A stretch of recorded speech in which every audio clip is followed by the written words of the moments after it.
इमरान खान साहब की जान एक बार फिर ख़तरे में है। कुछ अहम खबरें हैं इमरान खान साहब के हवाले से मैं आपके साथ शेयर कर देता हूं। एक तो सबसे पहले आप ये जहन में रखें कि मरियम नवाज़ ने और उनके मीडिया सेल ने और उनकी पार्टी के अहम लोगों ने इमरान खान साहब को माजी में पहले फितना करार दिया, उसके बाद उनके बारे में कुछ वीडियोज़ बनाई, एक मखसूस प्रोपेगेंडा किया गया और फिर उन्हें जान से मारने की धमकियाँ भी दी गई।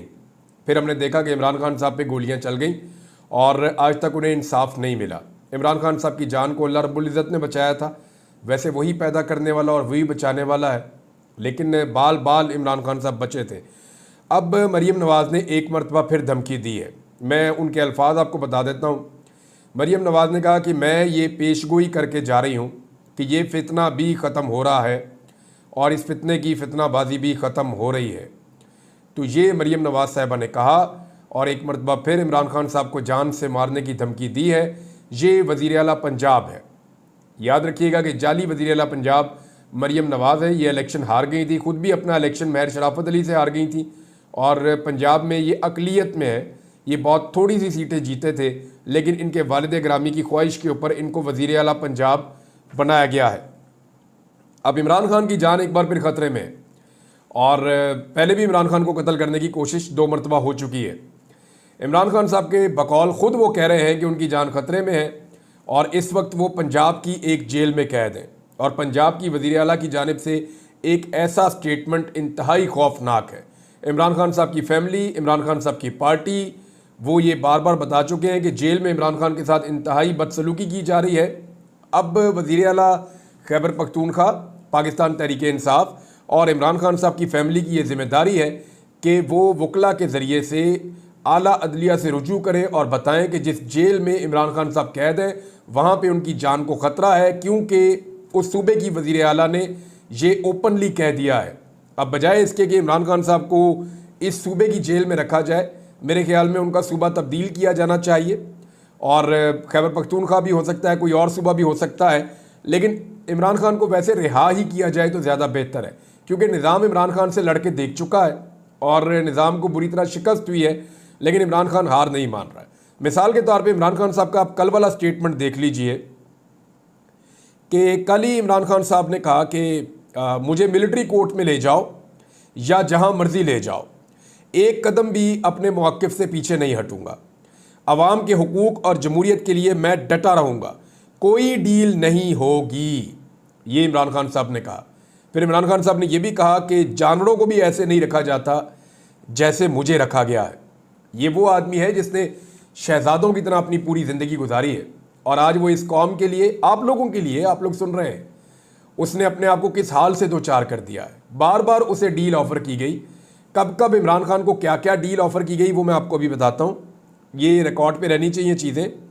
लेकिन मरियम नवाज़ का कंडक्ट अगर आप देखें तो ये एक सैडस्ट माइंड सेट है। मरियम नवाज़ जो है वो एक सफाकियत है उनके दिमाग में।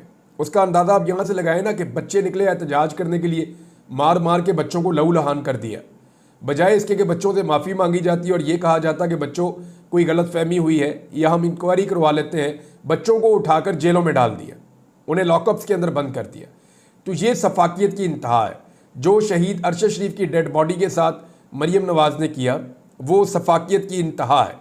बच्चों पर तशद्दुद, ख़वातीन पर तशद्दुद, ख़वातीन की गिरफ्तारियाँ, सड़कों पर घसीटना, रबड़ की गोलियाँ मारना, ये सारा कुछ सफाकियत नहीं है तो और क्या है। और जो सलूक अपने पॉलिटिकल अपोनेंट्स के साथ मरियम नवाज़ ने रखा, ये तो सफाकियत की बदतरीन मिसालें।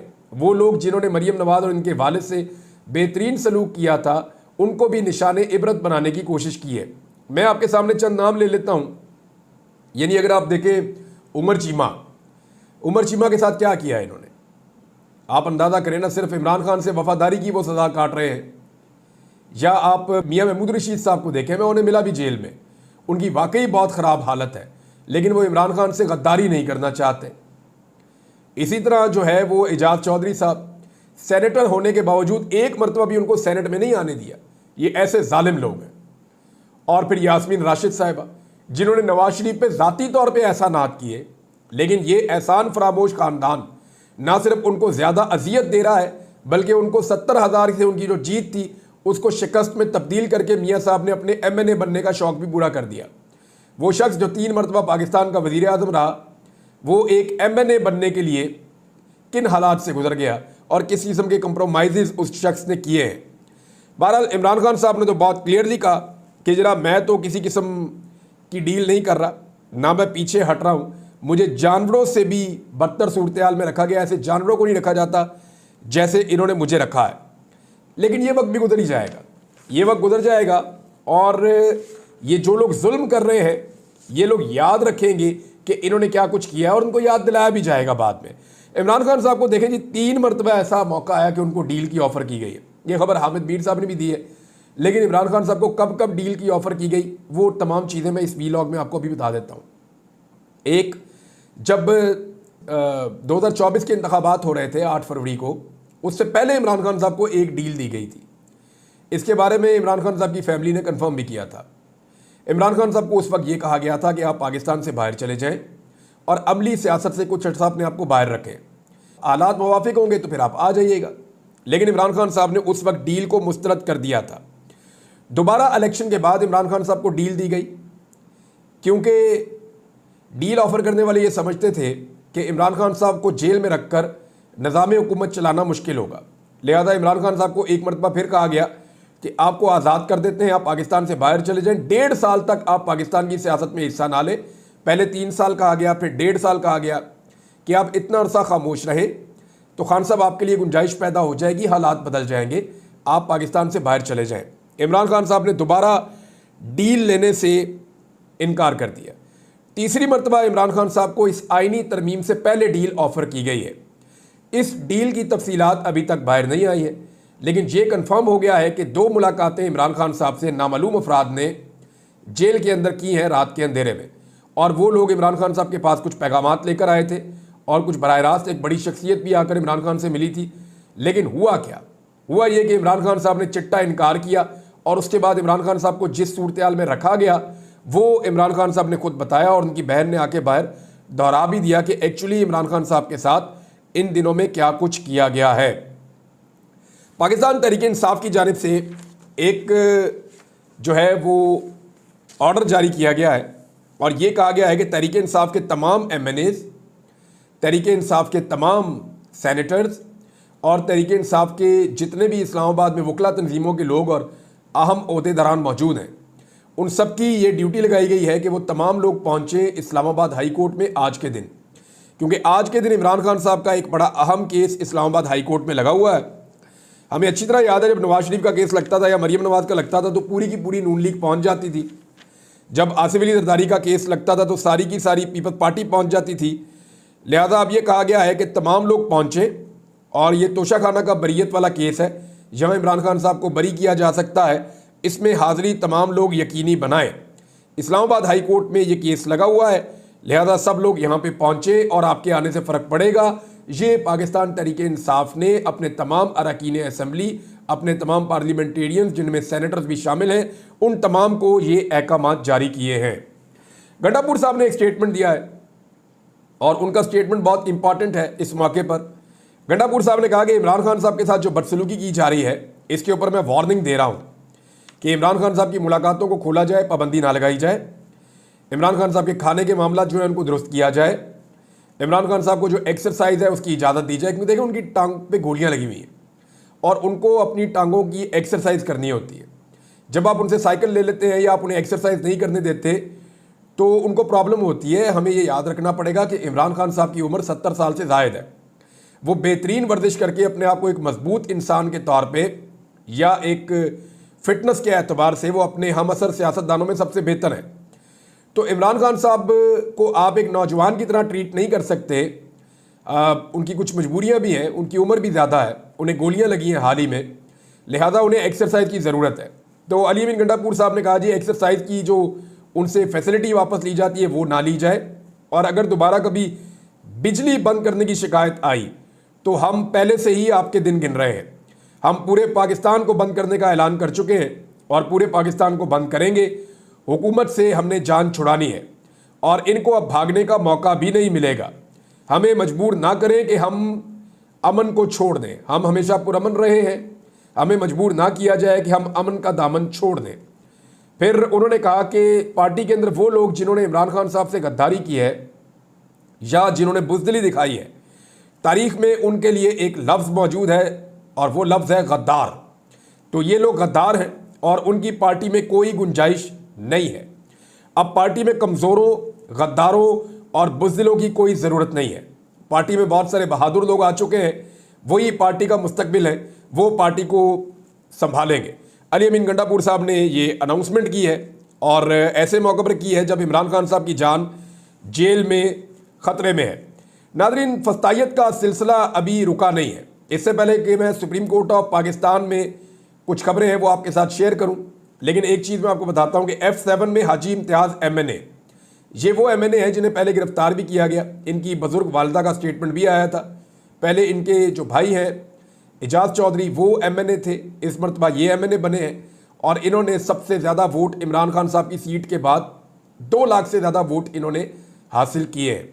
अब हाजी इम्तियाज़ साहब पे इतना गुस्सा है कि इन्होंने एक वोट नहीं डाला। इनका इस्लामाबाद F7 में घर है, उसके ऊपर बुलडोज़र चलवा दी गए हैं। घर का एक हिस्सा जो है उसको गिराया गया है। CDA का ये कहना है कि जनाब ये गलत बनाया था। तो क्या आज तो नहीं बनाया था, कई सालों से अगर गलत था तो था, पहले तो नहीं गिरा रहे थे। लेकिन अब गुस्सा निकाला जा रहा है और गुस्सा उतारा जा रहा है। इसकी 2 वजूहत हो सकती है कि सिस्टम ये बताना चाहता है कि अगर हमारे साथ गद्दारी करोगे तो हम किस हद तक जाएंगे, और दूसरी वजह यह हो सकती है कि सिस्टम ये बताना चाह रहा है कि अभी हमने 27वीं तरमीम भी लेकर आनी है, लिहाजा 27वीं आईनी तरमीम में या तो हमारे साथ खड़े हो जाओ, नहीं तो हम मज़ीद नुकसान भी करेंगे, मज़ीद नुकसान बर्दाश्त करने के लिए तैयार रहो। 27वीं आईनी तरमीम क्यों लानी पड़ रही है, इस पर कुछ टेक्निकल चीज़ें हैं, वो मैं आपके साथ अगले वीलॉग में ज़रूर शेयर करूँगा।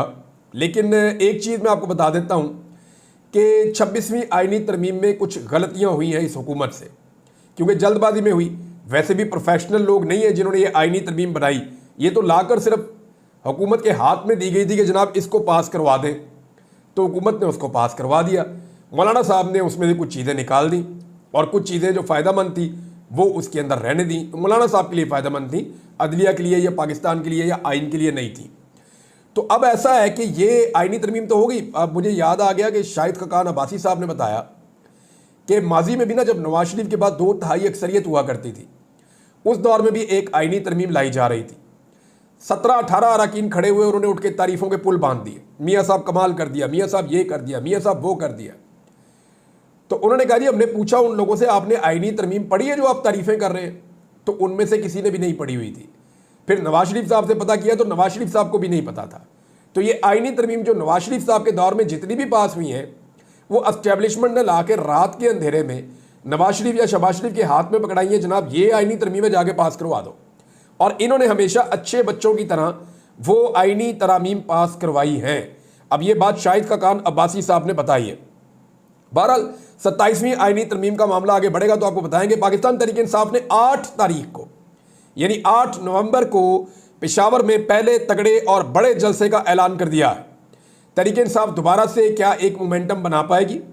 क्या तहरीक इंसाफ दोबारा से अपनी पार्टी को उसी तरीके से आगे बढ़ा पाएगी जैसे अगस्त में जो एहतजाज शुरू हुआ था, तो वो अक्टूबर आते आते बहुत ज़्यादा पीक पे चला गया था। यानी वो 2 माह लगे थे, लेकिन 2 माह के अंदर एक अच्छा खासा तहरीक का मोमेंटम बन गया था। तो क्या तहरीक इंसाफ दोबारा बना पाएगी? इसके लिए आपको थोड़ा वेट करना पड़ेगा। लेकिन तहरीक इंसाफ में इस वक्त कुछ नकब लगाने की तैयारी है। बहुत सारे ऐसे लोग जो पाकिस्तान तहरीक इंसाफ को छोड़ गए थे। देखिए, मैं आपको क्लियर करता हूँ, कोई भी तहरीक इंसाफ को छोड़ना तो नहीं चाहता था। क्या फवाद चौधरी ने, अली जैदी ने, इमरान इस्माइल ने, असद उमर ने, इन्होंने तहरीक इंसाफ खुशी से छोड़ी थी? भाई, इनमें से कोई भी तहरीक इंसाफ को छोड़ना नहीं चाहता था। लेकिन ये कमज़ोर लोग थे, बेचारे पढ़े लिखे लोग थे, वो मम्मी डैडी किस्म के लोग थे, ये नहीं खड़े हो पाए। जब इनके ऊपर सख्ती आई तो ये टूट गए। तो पहले एस्टेब्लिशमेंट ने ज़बरदस्ती इन लोगों से पार्टी छुड़वा दी। अब जो मजबूत लोग थे, जिन्होंने एस्टेब्लिशमेंट का जुल्म बर्दाश्त किया, जिन्होंने फस्तायत बर्दाश्त की, जिन्होंने डंडे खाए, जिन्होंने मुश्किल हालात देखे, जो लोग अगवा भी हुए, जो लोग गिरफ्तार भी हुए, अब वो लोग तो इनसे आगे निकल गए ना, ऑब्वियसली निकल गए। ये तो नहीं हो सकता कि ये लोग वापस आके उनकी जगह ले लेंगे। तो पॉलिटिकल पार्टी के अंदर तो पुराने वर्कर की बड़ी इज्जत होती है, और जिसने मार खाई हुई उसकी बहुत इज्जत होती है। और जो मुश्किल वक्त में छोड़कर चला जाए तो अच्छे वक्त का साथी जो है उसकी वो पॉलिटिकल इज्जत नहीं होती। बहरहाल एस्टेब्लिशमेंट ने पहले जिन लोगों से ज़बरदस्ती पाकिस्तान तहरीक इंसाफ छुड़वाई थी, अब एस्टेब्लिशमेंट उन लोगों को पाकिस्तान तहरीक इंसाफ में वापस लाना चाहती है, क्योंकि एस्टेब्लिशमेंट को इस बात का आइडिया हो गया है कि पाकिस्तान तहरीक इंसाफ तो ख़त्म हो नहीं रही, इमरान खान को माइनस करते करते हम खुद माइनस होते चले जा रहे हैं। तो ऐसे में अपने बंदे वापस पाकिस्तान तहरीक इंसाफ में शामिल करवाए जाएं। अब आपको बहुत सारे लोगों के इंटरव्यूज़ देखने को मिलेंगे जो लोग पहले गायब हो गए थे और एस्टेब्लिशमेंट उनके टीवी पे आने के भी खिलाफ थी, लेकिन अब आपको वो नज़र आना शुरू हो जाएंगे और उनके लिए रास्ता बनाया जाएगा कि ये तहरीक इंसाफ में आ जाए, ताकि आइंदा तहरीक इंसाफ को या इनको कंट्रोल करना ज़रा आसान रह जाए। ऐसे लोग चाहिए जो लचकदार हों, ऐसे लोग चाहिए जिनके अंदर फ्लेक्सिबिलिटी हो, और ये लोग वापस पाकिस्तान तहरीक इंसाफ में शामिल करवाए जाएं। जैसे महमूद खान हो गए और बहुत सारे लोग हो गए, तो इनको जो पाकिस्तान तहरीक इंसाफ से निकलवाया गया था, जिन लोगों को जोर ज़बरदस्ती, उन लोगों को वापस तहरीक इंसाफ में शामिल भी करवाया जा रहा है कोशिश करके। लेकिन पाकिस्तान तहरीक इंसाफ का कारकुन नहीं मान रहा, कारकुन बहुत गुस्से में, वो ये कह रहा है कि मार हमने खाई और ये वापस आ जाएंगे, तो ये तो नहीं हो सकता। और क्या ये वापस आके उन्हीं पोजीशंस पे बैठ जाएंगे, ये भी एक बड़ा सवाल है। आप ये देखें ना कि कोई भी टीवी या कोई टॉक शो या किसी जगह पे कोई लॉबिंग सदाकत अब्बासी के लिए नहीं हो रही, जो डार बरादरान है सियालकोट से उनके लिए नहीं हो रही, क्योंकि ये वो लोग हैं जिन्होंने बदतरीन फस्तायत बर्दाश्त करने के बावजूद इमरान खान का साथ नहीं छोड़ा। यानी सदाकत अब्बासी और डार का एक इंटरव्यू के अलावा तो कुछ नहीं कर सके, और सारी दुनिया को पता है कि वो इंटरव्यूज़ कैसे हुए। वो जिन सहाफ़ियों ने इंटरव्यू लिए वो सारी ज़िंदगी शीशे में पता नहीं अपनी शक्ल कैसे देखेंगे, जितना जुल्म उन्होंने किया कि गिरफ्तार आदमी को पकड़ के लाया जा रहा है, ला के बिठाया जा रहा है, बैठ के ये इंटरव्यू ले रहे हैं, इन्हें शर्म भी नहीं आई और उन्होंने ये काम कर दिया। बहरहाल सदाकत अब्बासी के लिए, डार बरादरान के लिए वो मामला नहीं है जो बाकी लोगों के लिए मामला है। अब इन लोगों को क्यों शामिल करवाया जा रहा है, ताकि इनके ज़रिए से तहरीक इंसाफ को फ्यूचर में अंगेज किया जा सके। वो तहरीक इंसाफ के अंदर से वो सारे लोग निकल गए हैं जो कंप्रोमाइज़ थे, अब वो लोग मौजूद हैं जो मजबूत हैं, और वो भी एक दूसरे में शक करते रहते हैं कि कोई कंप्रोमाइज़ तो नहीं है। देखें ना, दूध का जो जला हुआ होता है ना, वो छाछ भी फूक फूक के पीता है। तहरीक इंसाफ को इतना धोखा मिला, ऐसे ऐसे लोग तहरीक इंसाफ को छोड़ गए, यानी असद उमर आप नाम ले लें, कोई सोच भी नहीं सकता था, और बहुत सारे नाम हैं। ऐसे ऐसे लोग तहरीक इंसाफ को छोड़ गए मुश्किल वक्त में कि आज, और ऐसे लोग खड़े हो गए जिनका कोई तवक्को नहीं कर सकता था। तो आज पाकिस्तान तहरीक इंसाफ का वर्कर या तहरीक इंसाफ के रहनुमा एक दूसरे को ऐसी नज़र से देखते हैं कि पता नहीं कब वक्त आए और कौन हमें छोड़ जाए। लिहाजा अब ये चीज़ें जो है वो आने वाले दिनों में और क्लियर होती चली जाएंगी। एक और खबर जो अदालत से है वो ये है कि 2 एडहॉक जजेस जिन्हें काजी फ़ायद ईसा साहब लाए थे अपनी ख्वाहिश पे, उनमें एक मज़हर आलम मियाँ खेल और दूसरे जस्टिस तारिक मसूद, इन दोनों को फुल कोर्ट के इजलास में शरीक नहीं किया गया। ये छोटी बात नहीं है, ये बड़ी बात है। ये 2 जजेस को काजी फ़ायद ईसा साहब अपनी मर्जी के 2 जज लेकर आए थे ताकि सुप्रीम कोर्ट में काजी साहब की अक्सरियत वापस आ सके। लाने तो 4 थे लेकिन 2 आ गए थे। तो अब मामला ये है कि फुल कोर्ट के इजलास में इनको नहीं बिठाया गया। इसका मतलब है कि सुप्रीम कोर्ट ऑफ पाकिस्तान का जो मूड है वो नहीं है जो काजी फ़ायद ईसा का था। और काजी फ़ायद ईसा साहब ने मुनीब अख्तर साहब को जिन एतराज़ात के साथ हटाया था, उन एतराज़ात को भी रद्दी की टोकरी में डाल दिया है जस्टिस याया अफरीदी ने।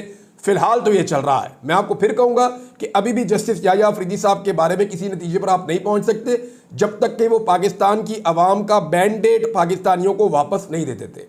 आज के अहम दिन में सुप्रीम कोर्ट बार एसोसिएशन का इलेक्शन हो रहा है और वहाँ पाकिस्तान तहरीक इंसाफ ने जो मुनीर काकड़ साहब हैं उनके पैनल को वोट देने के लिए कहा है।